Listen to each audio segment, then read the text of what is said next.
It's claims, I said, not alleges. She didn't look up from the proof. Alleges is cleaner. Claims sounds like we believe him. We don't have to believe him. He's on the record. On the record saying a thing that isn't proven. She tapped the line with one finger. The nail was short, no polish. That's what alleges is for. 2 floors down, the press was humming. You feel it before you hear it. A low vibration that comes up through the soles of your shoes and into your teeth. When it goes quiet, the whole building feels like it's holding its breath. It wasn't quiet now. It was warming up. And warming up means 11 minutes, maybe 10, before the front page locks and there's nothing anybody can do about it. I had the proof in my hand. The good proof, the one I'd already marked. My coffee had gone cold an hour ago, and I was drinking it anyway. The source confirmed it twice, I said. Both calls logged. Claims is fine. Claims puts the paper's weight behind a thing we can't stand on. She had her pen out. Her red pen, uncapped. The cap was like for smang on the desk 3 inches from her left hand, like she'd been ready for this since the page came up. Alleges keeps the distance. It's one word, Caleb. It's the word that changes who's saying it. Good. I don't want to saying it. The press got louder. Somebody downstairs laughed at something, far away, and then it was just the machine. I looked at the headline again. I'd written it. 8 words across the top of the front page of a paper that maybe 40,000 people would still hold in their hands tomorrow morning. Fewer than that, the number gets smaller every quarter, and nobody likes to say it out loud. 8 words. And she wanted to change one of them with 9 minutes on the clock. I'm keeping claims, I said. She capped her pen, slow. The little click of it was louder than it should have been. Then she said, flat, not angry, which was worse than angry. Then put your name on it. I didn't say anything to that. There wasn't a good thing to say. Let me back up. My name is Caleb Renner. I'm 35. I read other people's words for a living, at night, in a building that's slowly being emptied out room by room. Overnight copy editor at the Tribune Ledger, which is a print daily in a city that mostly doesn't read print anymore. I'm the last set of eyes before the page goes down to the floor. If a name's spelled wrong, that's me. If a number doesn't add up, that's me. If we say a man did a thing he didn't do, and the lawyers come, somebody pulls the page and points at the byline, and then somebody pulls the page and points at me. I'm good at the job. I'll say that plainly, because it's the only thing I'll say plainly tonight. I'm good at catching the thing that's wrong. I am not good at the part where people know I exist. That used to be a problem in my life. It stopped being a problem when I stopped having a life that required it. I was married for 9 years. Her name was Dana. I'm not going to make her the villain, because she wasn't one. What happened to us is the kind of thing that doesn't make a story. The paper kept shrinking, and the hours kept getting later, and I kept coming home at 4 in the morning and sliding into bed next to someone who'd stopped waiting up sometime around year 6. There wasn't a fight. I keep waiting to remember the fight, and there isn't one. There was just a long, slow-going quiet. Like a room where someone turned the radio down so gradually, you didn't notice until the song was already over. For a while she left the kitchen light on for me. That's a small thing. You wouldn't think it would be the thing you remember. But I'd come up the walk at 4, and the window would be yellow, and then somewhere in there it stopped being yellow. And I started coming home to a dark house and didn't notice the night it changed. By the time I noticed, it had been dark a long while. That's the part I can't make sound like anybody's fault. Nobody turns a marriage off. It just gets quieter than you were paying attention to. And then one day, the song's already over, and you're standing in a kitchen with the light off. We split 2 years ago. We were polite about it. We're still polite about it. She sends a text on my birthday, and I send one on hers, and that's the whole of it now. I figured out the rest of it in this building, on this shift. The night desk made sense to me in a way the rest of my life had stopped doing. Down here at 2 in the morning, a thing is either right or it's wrong. The deadline is real. It does not care how you feel. The ink downstairs smells the way it smelled for 100 years. Nobody asks how you're doing, because nobody's here, and the ones who are here have the decency to leave you alone. I liked the silence. Not tolerated it, liked it, and there's a difference. I liked being the last one awake in a building full of dark offices. I liked the way my own footsteps sounded in an empty hallway at 3. Like the place belonged to me for a few hours before the day people came and took it back. I liked that the only thing anybody ever needed from me was the truth, in 8 words or fewer, before the clock ran out. A man can live inside a job like that. I had been for 2 years. It asks nothing of you that you can't give it at 4 in the morning, and it gives back the one thing you're good at, and you tell yourself that's enough, and most nights it is. And then they put a person in it. It came down as a memo. It always comes down as a memo. Management has never once walked into a room and said a hard thing with their mouth. The subject line was something about a restructure, which is the word they use now, restructure, like they're moving furniture and not people. The overnight desk was being collapsed. 2 people where there used to be 4.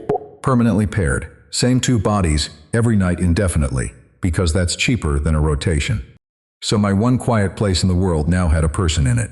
A person who, I would learn fast, did not believe in leaving things alone.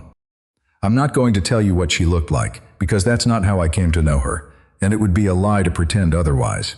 I came to know her the way you come to know anyone you're stuck in a small dark room with at 3 in the morning, by what they do. So here's what she did. She rechecked everything. Not the things that were likely to be wrong. Everything. A wire story would come in already edited, already cleared, signed off by 2 people before it ever reached us, and she'd pull the original and read it against the copy line by line, and it would slow the whole run down. And she'd do it anyway. She checked the spelling of names that nobody on earth would have looked up twice. She'd call a number back at 1 in the morning to confirm a thing the reporter had already confirmed at noon. I watched her hold a story she didn't trust until the desk phone got somebody out of bed to verify a single date, and the date came back right, and she ran it, and she never once looked satisfied about being right. She just moved to the next thing. She had her own pen, the red one. She carried it in a slim case, and she had a thing about it, which I noticed because I notice things. That's the job. Somebody reached for it the second just to borrow it, the way you grab any pen off any desk, and she put her hand over it without a word and slid her own cheap ones across the desk instead. Dead. Not rude. Just done. That pen was hers, and the matter was closed. People are allowed to be particular. I'm particular about my coffee being terrible and cold, so who am I? And every night, at 11 o'clock, on the minute, she'd take a clementine out of her bag and peel it. In one strip. The whole rind would come off in a single unbroken spiral, and she'd set it on the corner of the desk like a little orange ribbon, and eat the clementine one segment at a time while she read, and then throw the strip away. 11 o'clock. Every night. I could have set the press by it. The first week I thought it was a habit. By the second week I understood it was something steadier than a habit. It was the one part of the night she got to decide. I'm aware of how that sounds. A woman who checks her facts and eats fruit on a schedule. It doesn't sound like much. It wasn't supposed to be much. But you put 2 careful people in a room and tell them they can't leave, and the small things stop being small. They become the whole landscape. There was a man named Pruitt who was clearing out his desk the week the memo came. He'd been here longer than me. He was one of the ones the restructured right out the door, and he was packing 30 years into 2 file boxes, and he didn't seem angry about it, just tired, the way you get tired when you've stopped expecting anything different. He saw me looking at the new schedule on the board, the pairing, my name next to hers. He came over with a box under his arm, and he tipped his head toward it and he said, "You got the night desk with her, huh?" Looks like it. He set the box down on the edge of my desk. He looked at me for a second, like he was deciding whether to bother. Then he did. 3 people requested transfers off her desk in 18 months, he said. 3, you'll see. And he picked his box back up and he walked out, and the elevator took him down, and I never saw him again. I heard that the way you'd expect me to hear it, as a warning. Somebody who knew the building doing me a kindness on his way out the door, telling me what I was in for. 3 people couldn't stand her. 3 people would rather start over somewhere else than sit across from her one more night. I filed it the way you file any warning. Somewhere I could get to it fast. It didn't occur to me to ask why he said it like that. Why 3? Why the count was so exact. People who are just difficult don't get counted. You don't keep a number on somebody you simply don't like. You only keep a number when the number means something. But I didn't think about that part. I just took the number and I built her out of it the way you'll build a whole person out of one sentence somebody hands you in a hallway, if the sentence saves you the trouble of looking. I believed him because believing him was easy, and because at the time I had no reason to do anything else. The one good thing about that shift, the thing that made it bearable in the first weeks, was Sal. Sal Brennan ran the press. 63 years old, 40 of them on that floor, hands stained at the knuckles in a way that doesn't wash out anymore. He'd come up at break with 2 coffees, one for me and one for whoever else was foolish enough to be awake, and he'd stand up by the desk and not say much, and that was the most comfortable not much in the building. He talked about the run the way some men talk about a horse. Like it had a temper. Like it had good nights and bad ones, and you learned to feel which kind it was going to be by the sound it made when it caught. He'd been married 40 years. He mentioned it the way some men mention the weather, like it was just a fact of the sky. I asked him once early on how a man stays married 40 years, because I was newly not married and I wanted to know more than I let on, and he thought about it longer than I expected. Long enough that I figured he'd let it drop. Then he said, we argued like two editors, whole 40 years, stayed married anyway. I laughed, because I thought it was a joke. He didn't laugh. He just drank his coffee and looked at the woman across the desk from me, who was checking a number that didn't need checking, and then he looked back at me like he'd said something and was waiting to see if I'd caught it. I hadn't caught it.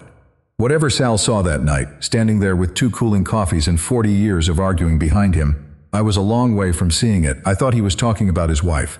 He was, I think. He was also talking about the desk. I just wasn't ready to hear the second half. The run went out at 12 minutes past 2. We made the clock with 3 to spare. I kept claims. The page went down to the floor with my word on it, exactly as I wrote it, and I told myself that was the job. That was being the last set of eyes. That was holding the line. She didn't say another word about it. She finished her clementine. She capped her pen and put it back in its case, and she got her coat and she left, and the silence she left behind was not the silence I used to like. It had an edge on it now. It had a person in it even when the person was gone. I sat there with my cold coffee and the hum coming up through my shoes, and I thought about what Pruitt said, and I thought, 3 people, and I thought, of course she made them leave.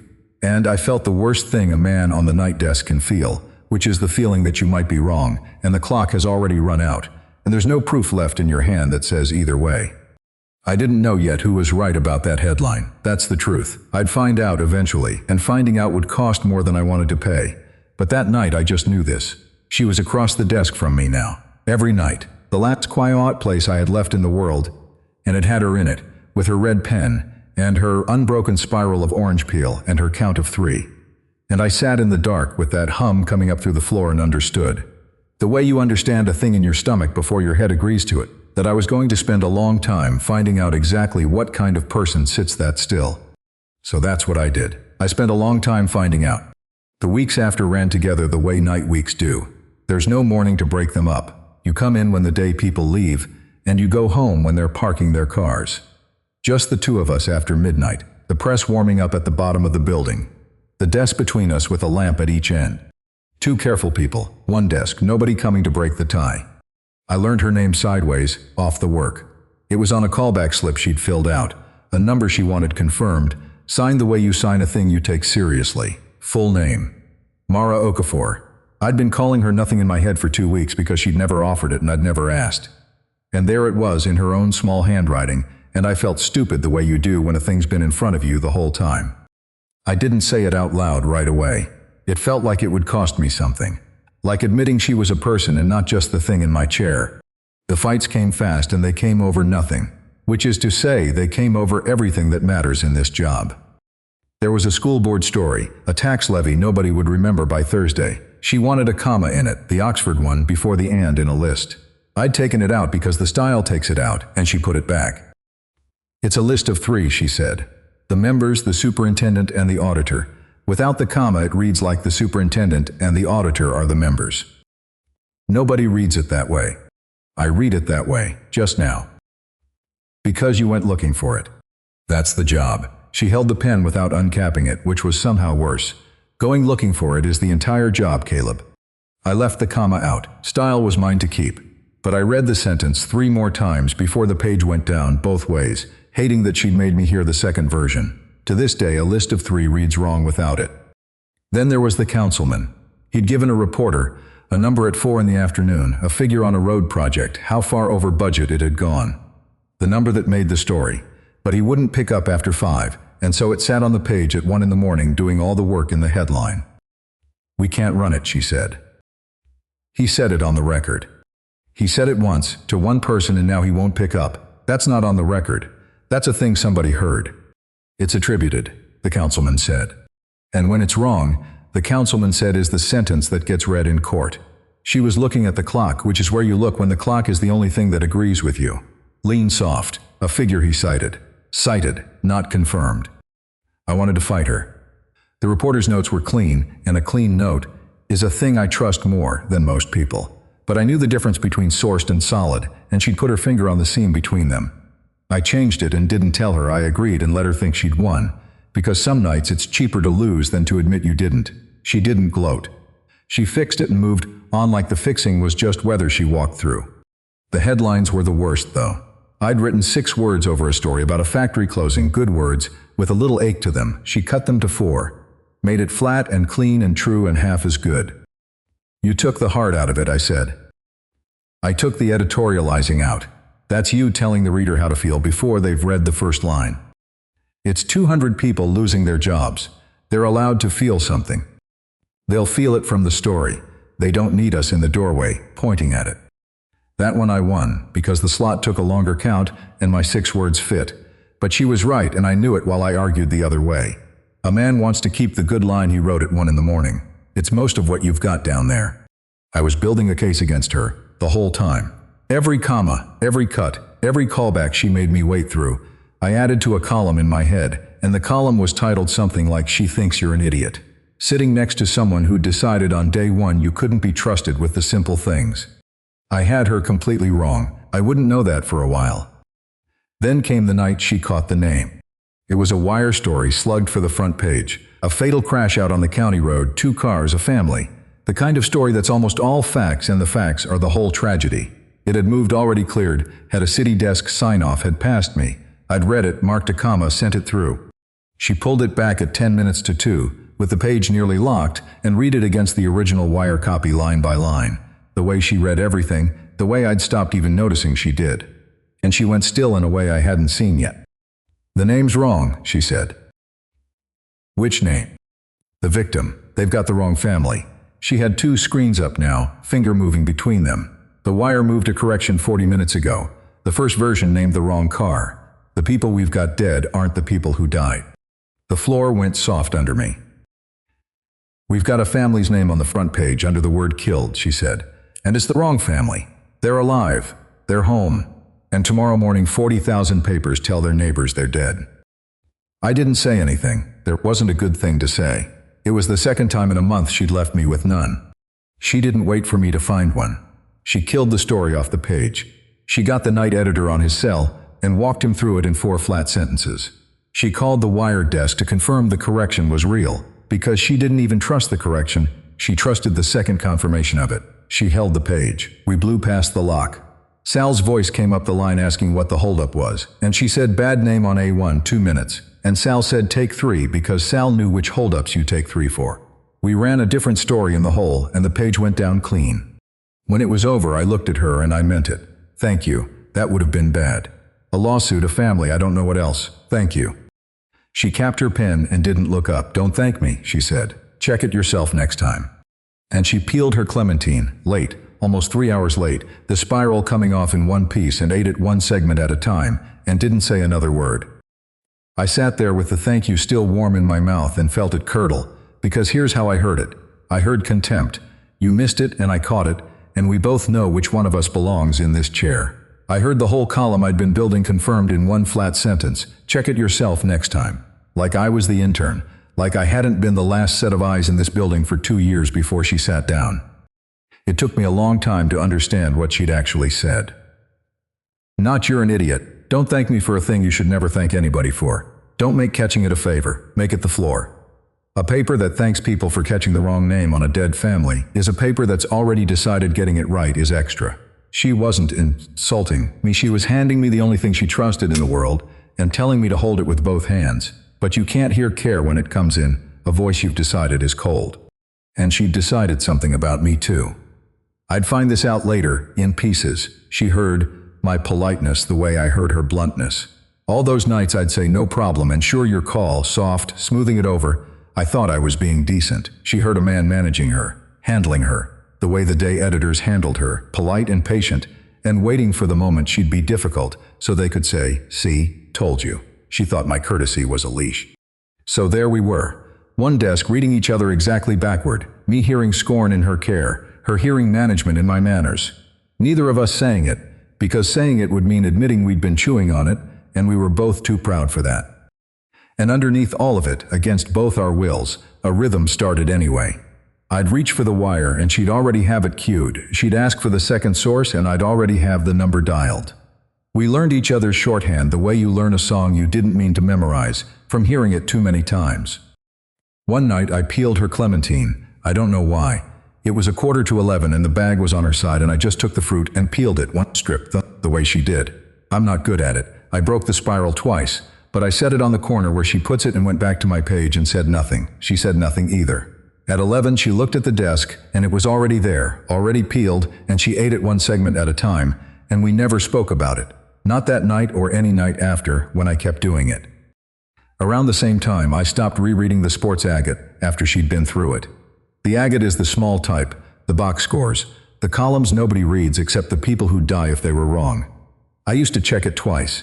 I stopped checking it at all once I saw she never missed. Not because I got lazy, because I trusted her hands. I didn't tell her that. You don't say I trust you to someone you fight with over commas. You stop double-checking their agate and hope they notice you did. That was the whole language we had. A peeled clementine, an unchecked column of numbers. It wasn't friendship. I don't know what it was. But the silence between us had changed shape again, and this time I couldn't say I hated it. Then the mill burned. It was a slow night, the front nearly locked and the scanner lit up. The old textile mill on the river was on fire.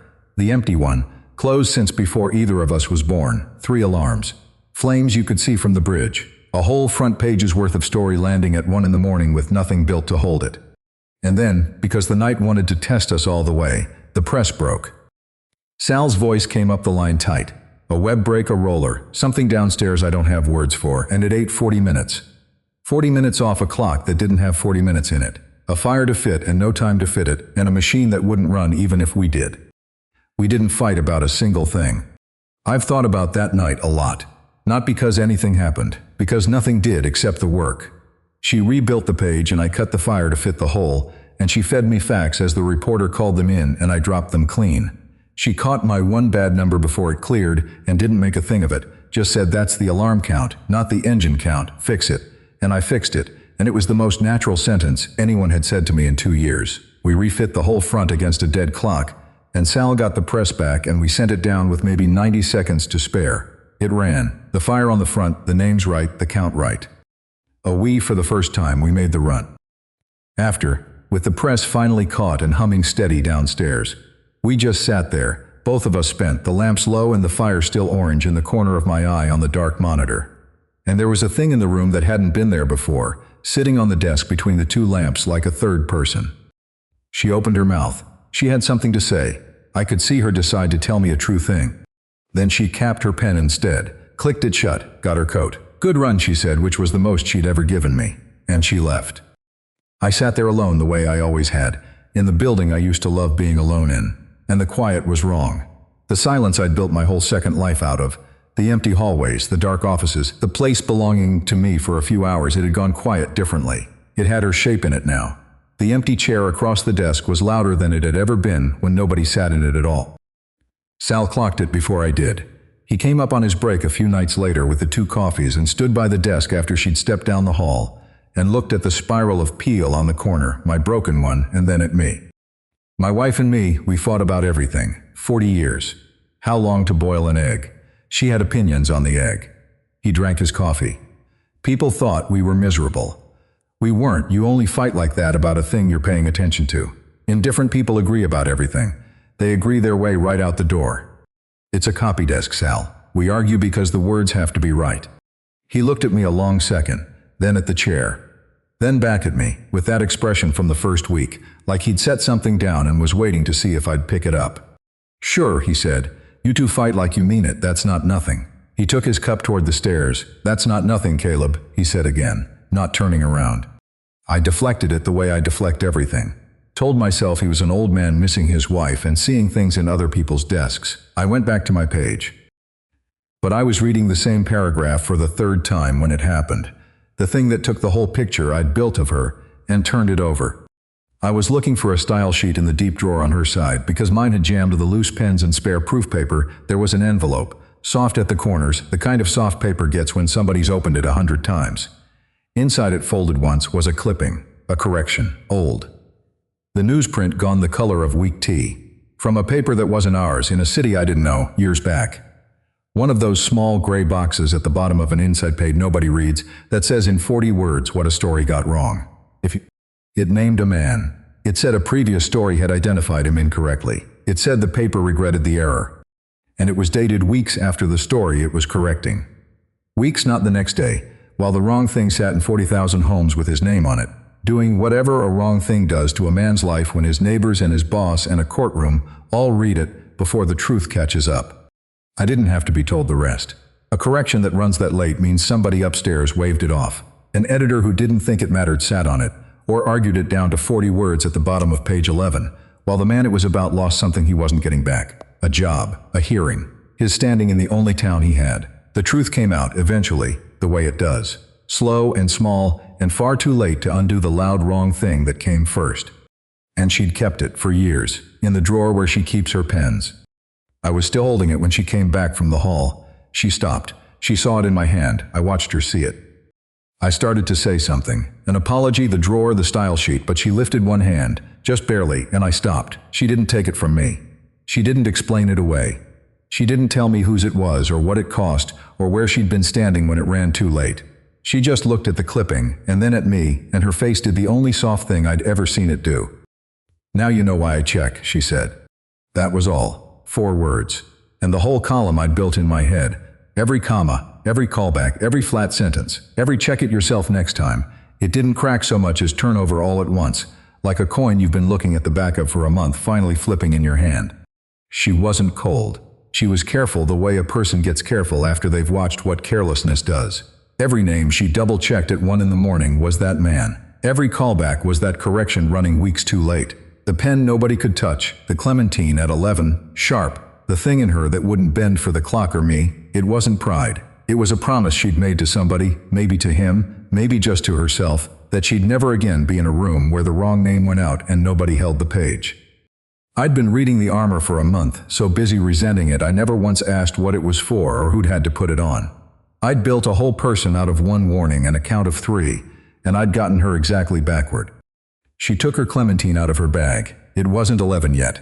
She peeled it anyway, the spiral coming off whole, set it on the corner, sat down across from me and pulled up the next page, like the floor hadn't just moved under both of us. But it had moved. I knew it had. And I knew, sitting there with that soft old clipping warm from my hand, that I'd stopped being able to call this a rivalry. She'd handed me the truest thing about herself in 4 words and gone straight back to work, like she half expected me to fumble it the way everyone before me had. I wanted to tell her she had me wrong, the way I'd had her wrong, that the careful voice was just the only one I had left. But the page was up and the clock was running, and there are things you can't say at 1 in the morning with a deadline on the desk. So I capped that recognition like she'd capped her pen and told myself there'd be time. I should have known better. In that building that year, there was never as much time as anybody thought. There was more time than I deserved, and less than I thought. What I mean is, the next weeks were good. The work was the same, the room was different. We still fought, but the fights had a floor under them now. I'd argue a line and she'd hold it to the light, and one of us would give, and neither of us kept score anymore. The column I'd been building in my head was gone. I'd stopped adding to it the night the clipping turned over in my hand. The silences got easier. We could go an hour without a word and it didn't have an edge. I'd peel her clementine at 11:15 and break the spiral, and she'd eat it at 11 sharp F anyway, and somewhere in there the broken spiral stopped being a thing I was bad at and started being a thing that was ours. 2 careful people, 1 desk, and the room had stopped being a place I was stuck in. The walls came down sideways. They always do with 2 people like us. You don't sit down and confess. You let a thing slip while you're doing something else, and you watch to see if the other person picks it up or lets it lie. I told her about Dana on a Tuesday, over a budget story neither of us cared about.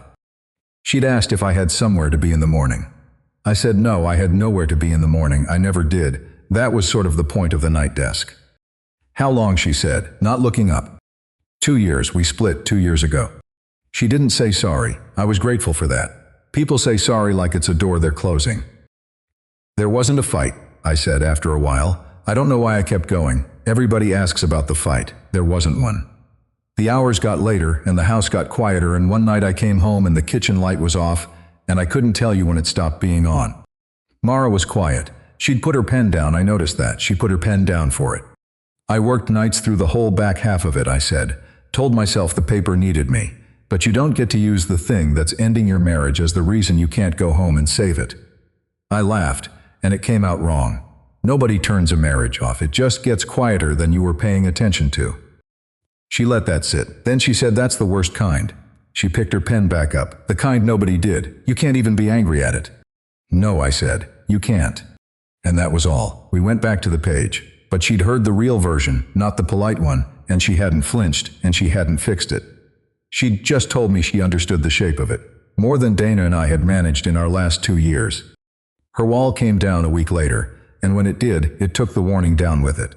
It was a slow night. We'd run the agate, and there was a lull. She was reading something I was pretending to, and I said the thing I'd been carrying since the first week, because the room felt safe enough to say it in. "A guy named Pruitt told me something," I said. "Day I got the schedule, about you." Her eyes came up off the screen. "He said 3 people requested transfers off your desk in 18 months. He said it like a warning. I took it like one." She didn't get angry. That's what I'd braced for, and it didn't come. She set her pen down again, twice in 1 week. The pen going down meant she was about to tell me a true thing. "3's right," she said. "The number's right." She turned her chair a few degrees toward me. "He just had the arrow backwards." "What does that mean?" "It means I requested them off their desks." She said it plain, like a correction she'd read 100 times and stopped being ashamed of. "I asked to be moved. 3 times, off 3 editors who cut corners." I didn't say anything. I was rearranging 2 years of a sentence in my head. "The first ran wire copy without reading it against the source," she said. "Just trusted it. I caught 2 errors in a month and he told me I was slowing the desk down. So I asked to move." She was looking at the lamp now, the second one. The deadline was God. He'd run a number he hadn't confirmed because confirming it might cost him the slot. I held a page once and he went over my head and ran it wrong, and the correction was his to write and he never wrote it. Her jaw did something. So I asked to move. "And the third?" "The third was charming." She said charming like a word she'd scrubbed off her hands. "Everybody liked him. He'd wave things through with a smile, and if you pushed, he'd make you feel like the difficult one. Like getting it right was a personality flaw you had." She looked back at me. "I asked to move, and he wrote it up the other way. Said I couldn't work with people." The whole hallway warning turned over in my chest, the way the clipping had. "3 people didn't leave your desk," I said, slow. "You left theirs." "I left theirs." "Because they'd run a sloppy thing, and you wouldn't." "Because I'd already watched what a sloppy thing does to somebody." She didn't say the clipping. It was in the drawer 18 inches from her knee, and we both knew it was the whole answer. I'm not hard to work with. I'm hard to cut corners around. People decide those are the same thing because the second one's inconvenient, and the first one's a story you can tell at lunch. I sat with that. The press came up faint underneath us, warming for the late run. She'd worn that sentence for 18 months. Somebody else's sentence passed hand to hand by men clearing out their own desks. Men who'd never once asked her a question, who took the easy read because the easy read saved them the trouble of the woman it was about. I'd done it too. I'd built her out of one warning in a hallway because building her was less work than knowing her. And she was the most honest person in that building. Not the nicest, not the easiest, the most honest. The one who wouldn't let a wrong name go out under the word killed. The one who'd burned 3 good assignments rather than put the paper's weight behind a thing it couldn't stand on. They'd called the truest editor on the floor difficult, and I'd nodded along before I ever heard her speak. "I had you wrong," I said. "From the first night. I want you to know I know that." She looked at me for a long second. "I had you wrong too," she said. "The polite thing, I thought you were managing me." A small breath, almost a laugh. "Turns out you were just a man who forgot how to talk to people." "That's fair." "I know it's fair. I'm precise." That got a laugh out of me, a real one, and it surprised us both. Then we went back to the page, because the page is always there, but something had finished settling between us that wasn't going to come unsettled. I should tell you about the clock now, because while all this was happening, the other thing was happening too. The bigger one. The memo came on a Thursday. They always come on a Thursday. The subject line had the word future in it, which is how you know it's about the end of something. The paper was going digital only. The print edition, the physical one that smelled like ink and landed on porches, was being discontinued. And the overnight print desk, the reason there were 2 careful people in a dark room at 3 in the morning, was being eliminated at the end of the month. There was a date in the memo, the 31st. You read a thing like that and your first feeling isn't even about yourself. Mine wasn't. I read it, standing at the board where Pruitt had said her name to me months before, and my first clear thought was that the chair across the desk was about to be empty for good.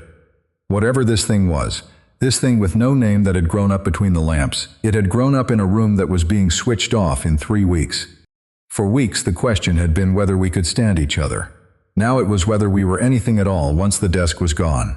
Whether we existed anywhere but here.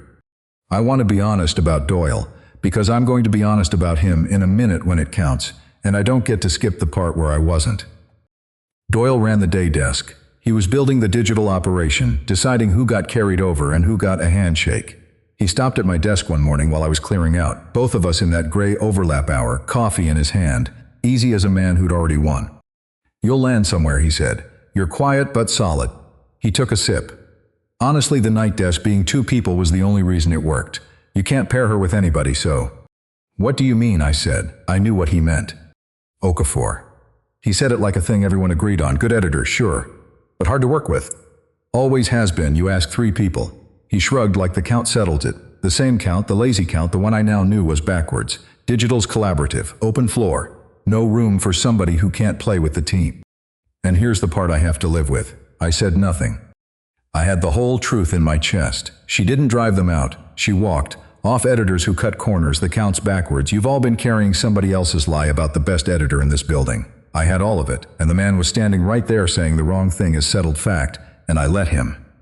I said right, or I said nothing. I genuinely don't remember which, and that's worse somehow. He finished his coffee and went to his desk, and the day started and I went home. I lay in bed that morning, hating myself in a way I hadn't in years. Not the slow ambient guilt of the marriage, the sharp, clean kind. The kind where you watch a chance to be a person go by and let it go because being quiet was a habit you'd built a whole second life out of. I'd liked being the man nobody noticed. And being him had just cost the woman across the desk the only defense she had. From the one mouth in the building that knew the truth. I'm leaving a debt on the table here. I'm telling you about it on purpose. Because it came due, and when it did, it cost me more than a coffee and a morning of self-loathing. There was a night near the end, the slow kind. Half the day offices already packed into boxes for the move, the desks around us going dark one by one, like the place was being put to sleep ahead of schedule. Just the 2 of us and the press downstairs, and the date on the wall getting closer. We'd sent the page down early. Nothing to do but wait on the run, and the waiting had a charge in it, the kind you feel in your skin before you understand it in your head. She was standing by the window. The city was mostly dark. I came and stood near her, closer than the desk ever put us, and she didn't move away, and the not saying was the loudest thing in the room. I don't know which of us leaned, maybe both. We were close enough that the thing we'd been not naming for weeks was right there, 1 inch from happening. And she stepped back, not fast, not like she didn't want it, slow like it cost her.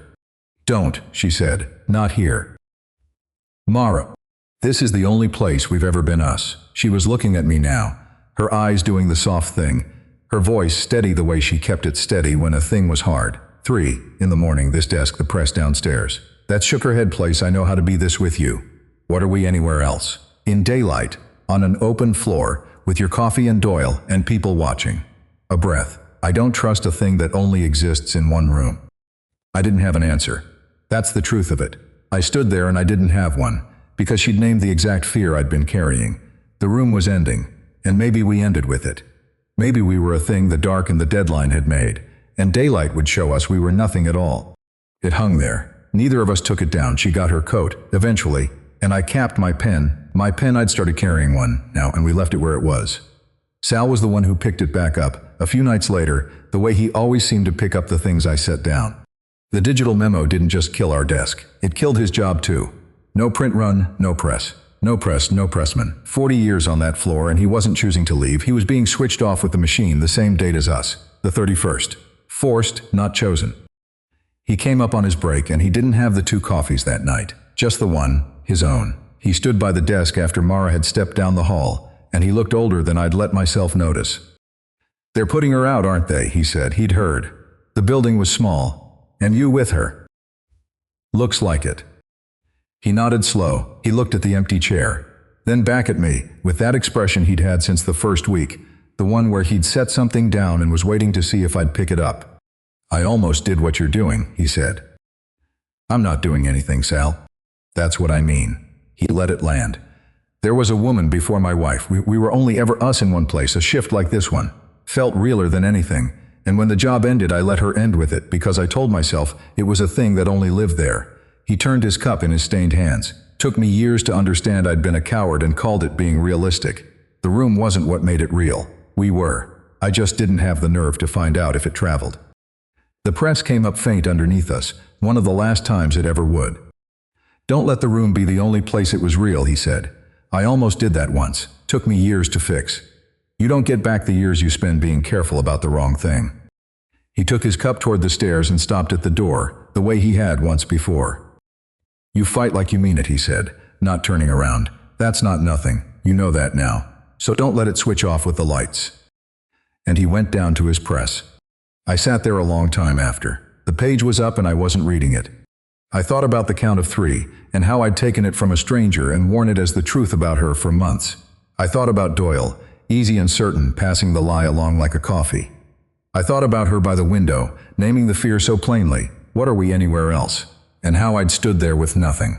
I thought about a soft old clipping in a drawer 18 inches from her knee, and a man whose name went out wrong and slow, and a woman who'd spent every night since making sure it never happened to anybody else, and how the whole building called that difficult.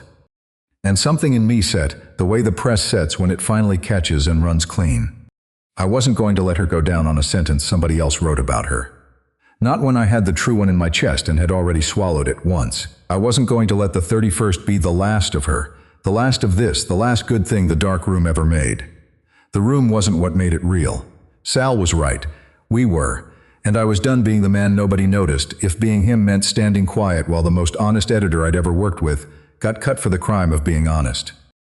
I decided it sitting alone at that desk with the hum coming up through my shoes. I didn't tell her. I didn't tell anyone. I just knew it all the way down, the way you know a thing in your stomach before your head signs off on it. The choice was made. It just hadn't cost me anything yet. That would change. There were 3 weeks left on the wall, and run after run until the last one, the final paper, coming off Sal's press in the dark. And before it did, I was going to have to open my mouth to the one man who could keep her or cut her and say the thing I'd swallowed out loud on the record, with the only job I had left sitting right there on the desk between us. I'd made the choice. Now I had to go spend it. I spent it on a Tuesday morning, in the gray overlap hour, in the worst place I could have picked. The day floor. Boxes everywhere from the move. Doyle at the long table with the digital layout up on a monitor twice the size of anything we'd ever had downstairs. I'd come up off my shift to do it before I lost the nerve. Before I talked myself back into the quiet man who said right and went home. He saw me coming and gave me the nod you give a guy you've already filed. "You're getting carried over," he said, before I could easy as a gift. "I told you. There's a copy slot with your name on it. It's not about me. It's about Okafor." He sat back and picked up his coffee. "Caleb, I know she's good, but the digital floor's collaborative, open plan. I can't put somebody on it who can't play with a team." "The crash story," I said, front page, the fatal out on the county road. He stopped. The wire moved a correction at 1 in the morning, and we had the wrong family named under the word killed. 40,000 papers about to tell a living family their neighbors were dead. I kept it flat. I'd learned flat from her. You know it got caught with the page nearly locked. You've been crediting that to a 2-person night desk. Somebody on that desk caught it. I caught nothing. I'd read it, marked a comma, sent it through. She caught it. I made myself hold his eyes. She pulled a cleared A1 story and read it against the wire line by line, because that's the thing you're calling hard to work with. She killed it, got the night editor out of bed, confirmed the correction twice, because she doesn't trust corrections, and she hell did that. Not the room. Her. Doyle was quiet, the big monitor hummed. "You've been letting that sit like it was just how the room worked. It wasn't the room.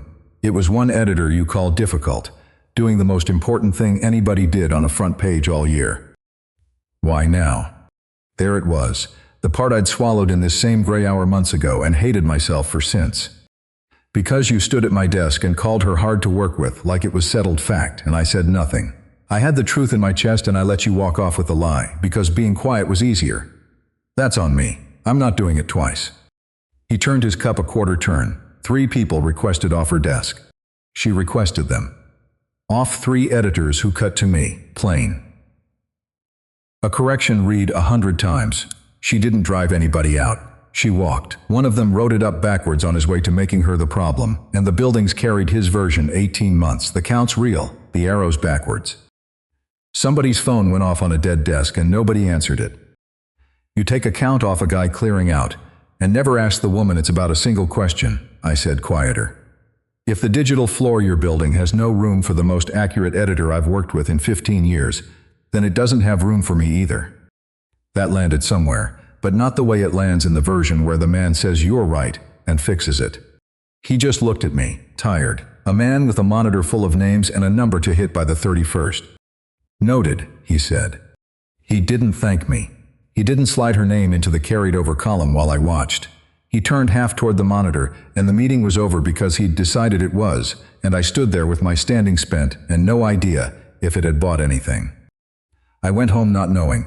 I'd said the true thing out loud, on the record, with the one job that still made sense to me on the table, and the world hadn't rearranged itself to reward me. I hadn't done it to win. I'd done it because I'd already lost something the morning I stayed quiet, and I wasn't getting it back by staying quiet again.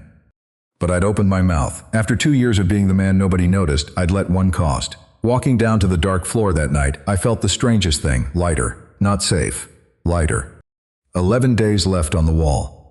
I told her the other true thing 4 nights out from the end. Not a gesture, she'd have hated a gesture. No speech, no rain. Just the desk and the 2 lamps and the page already down.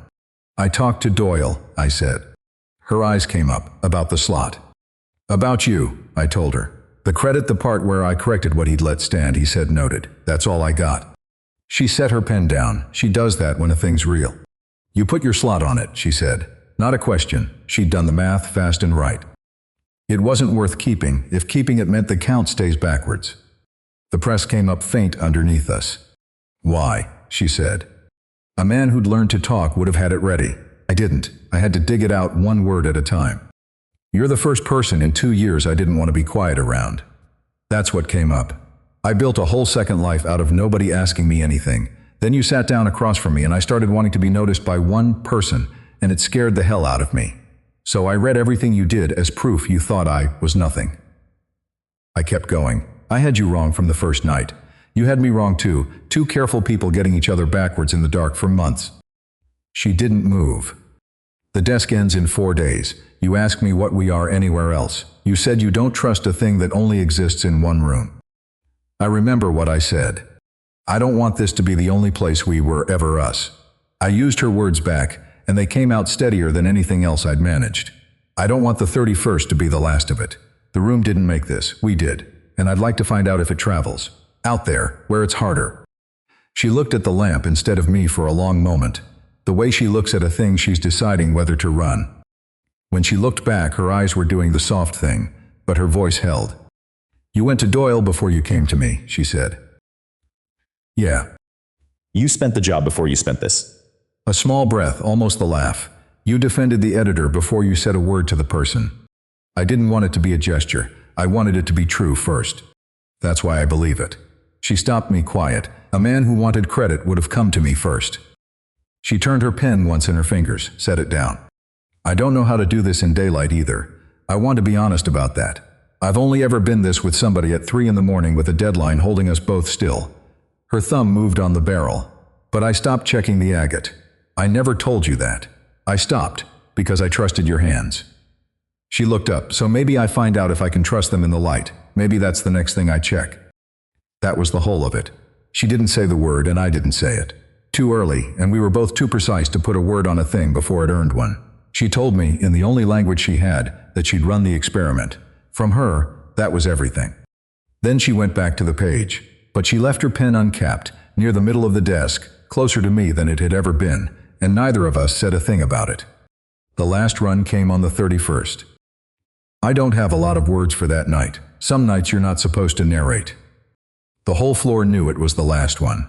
People who hadn't worked nights in years came in for it, stood around the edges in their coats, Doyle at the back saying nothing. The last physical edition of a paper that had landed on porches in that city for 100 and some years. We were the 2 who got to put it to bed. We worked it clean. No fight in us that night. She read the front against the wire one last time, line by line, the way she'd read every front since the day she sat down. I didn't reach for anything because there was nothing she'd missed. The page went down at 2:12. Same as the first night. 3 to spare. Then we did the thing I'll keep. We went down to the floor, to Sal's press. The three of us stood there while the last run came off. You feel it before you hear it, that low warming hum up through the soles of your shoes, and then it caught and ran, the way it had every night for longer than any of us had been alive, and the smell came up. Ink and hot paper and machine oil. The smell I used to come down here for when the rest of my life had gone quiet. One last time, it filled the whole bottom of the building. Sal watched the papers fold and stack. He didn't touch anything, just watched it run. Mara pulled the first one off the line. The front page, still warm, the ink not set. She held it the way you hold something you've decided to keep. Nobody said much. There wasn't much. The press ran the count and then it ran out, the last copy folding into the last stack, and Sal reached over and shut it off. The hum dropped out of the floor, out of my shoes, out of my teeth. The building went quiet in a way it never had in all the years I'd worked there. The silence I used to love, finally complete, and I didn't want it at all. Sal looked at the dead press, then at the two of us, standing closer than the desk had ever put us. 40 years, he said. Not sad, exactly, I told you once. We argued like two editors, my wife and me. Stayed married anyway. People thought that meant we were miserable. It meant we were paying attention. He nodded at the paper in her hands. You only fight that way about a thing you can't stand to get wrong. He came over, put a stained hand on my shoulder, brief. I almost let mine end with a shift like this one. Told you that too. Took me years to undo being a coward and calling it realistic. He looked at Mara, then back at me. You didn't make this in the dark. You found it here. That's different. Don't let it switch off with the machine. He squeezed once. Go find out what you are in the daylight. That's the only run that matters now. Then he picked up his lunch pail off the bench, 40 years folded into the gesture, and walked out the loading door into the dark. That was the last I saw of Sal Brennan on the press. Mara and I walked out together a little after 3. It didn't go grand. Nothing true that year ever did. No kiss in the rain. We came out the side door, and the sky was doing the first thin gray uds before morning. And we stood there with the last paper in our hands, not knowing what to do with daylight coming. Breakfast, she said. There's a diner on Fulton open at 5. I've never been awake at a normal hour to go. I don't know how to do this with no deadline. Neither do I. Good, then neither of us has the advantage. We started toward the cars, and before we got there she stopped, opened the slim case she keeps, and took out the red pen. The one nobody was ever allowed to touch. The one she'd slid her hand over the second night to keep a borrower off it. She held it out to me. You'll need a real pen on the digital desk, she said, like it was nothing. Like she wasn't handing me the one thing she didn't share. If you end up there, if we both do. I knew exactly what it was. I'd watched her guard it for months before I understood what guarding meant for her. What a wrong name in 40,000 homes had cost somebody once. What it was a promise about. That's yours, I said. I know what it is. She pressed it into my hand and closed my fingers over it. The first time she'd ever touched me on purpose. That's why I'm giving it to you. I took it. I didn't make a thing of it, because making a thing of it would have been the wrong move, and we both knew it. I put it in my pocket next to my own. We laid the front page flat on her dash so it wouldn't crease, and drove to a diner on Fulton to eat eggs in the daylight, like ordinary people who'd never once had a deadline holding them still. That's the whole thing. The desk is gone, the press with it. Sal's retired, and I have his send-off in my head every time I almost go quiet about something that matters. The digital floor is loud and open, and nothing like a dark room at 3 in the morning. Some days I miss it so much it aches. And some days I look across that loud open floor and she's there, and that's better than the dark room ever was. I had her wrong from the first night. A count of 3 and a warning in a hallway, and I built a whole woman out of it, because building her was less work than knowing her. Everybody in that building had. The men who passed the number hand to hand had never once asked her a question. The truest editor on the floor, and they all called her difficult, because difficult is a thing you can say at lunch, and the truth takes longer. She keeps that front page, framed now. I keep the red pen, and every time I uncap it to mark a line, I think about how close I came to staying quiet and letting a person I never bothered to know stay a stranger I'd already decided about, and calling that being careful. So here's what I keep wondering, and I'll leave it with you, because I think some of you have stood where I stood. What would you have done the night they handed you someone else's reputation and asked you to believe it? The easy count. The story that saves you the trouble of the person it's about. Would you have taken it the way I took it, because taking it was less work than looking? Or have you done the harder thing and asked a single question before you decided who somebody was? And the one I really want to know, Have you ever mistaken somebody's armor for who they were, met the most honest person in the room and called them cold because honest came in a voice you'd already made up your mind about? I did. For a month. 18 inches away. Tell me about the person everybody warned you about who turned out to be the realest one in the room. I read every comment on these. There are more stories like this one on the channel. Stay up late with me sometime. The quiet's better with company.